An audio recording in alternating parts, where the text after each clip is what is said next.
Afternoon po sa inyong lahat.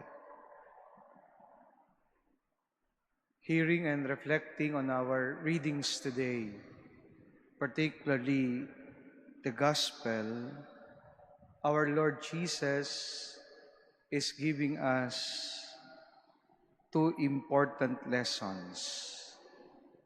Of course, to His listeners, that time, His disciples, and for us today.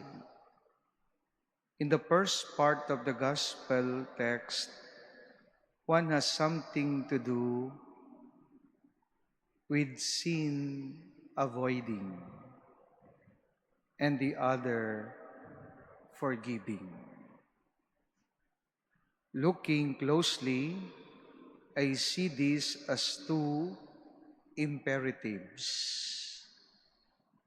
In following Jesus, imperatives that experience tells us are difficult to follow and put into practice. Awareness of these imperatives provides us a background and context for the second part of the text. Increase our faith. The disciples realized the magnitude of the lesson because this is one of the hardest statements of the Lord. They need a strong faith in order to face the challenges that come with discipleship. They need a strong faith in order to succeed in doing what Jesus tells them to do.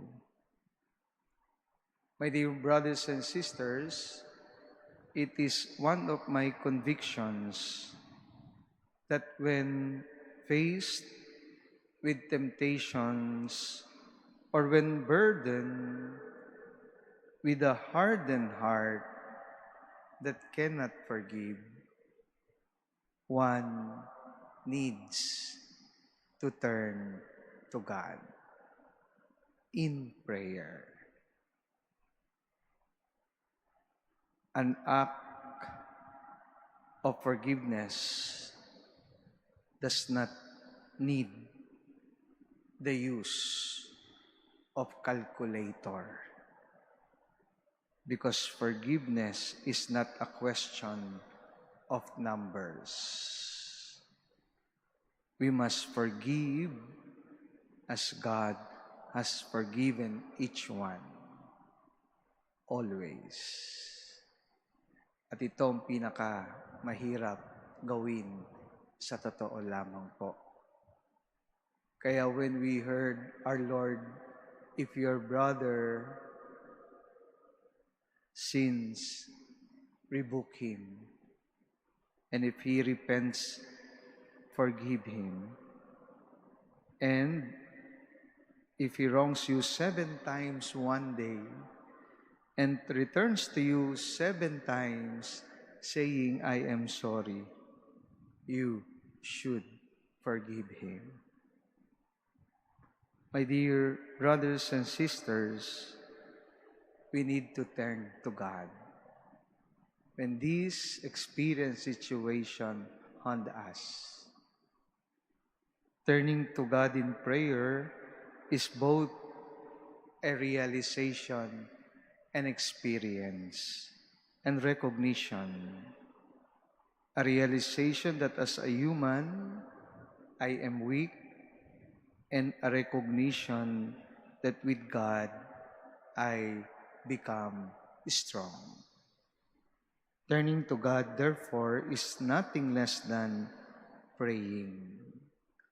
Or we borrow the words of the disciples in today's gospel, Lord, increase my faith. Increase our faith. It is faith that makes us hold on to God, with whom nothing is impossible. It is through faith that God empowers us to do the impossible. And when we turn to God in prayer, even if we know in our experience it's very hard to forgive, that is still possible. Why? Because we are not alone in carrying that burden of extending our forgiveness for those people who wronged us. Because God is with us. And God allows us to experience forgiveness through His forgiveness also in us. So let us turn to God in prayer and ask to increase our faith, and from that faith, He will empower us in order to do seemingly impossible things that make impossible things possible in our life.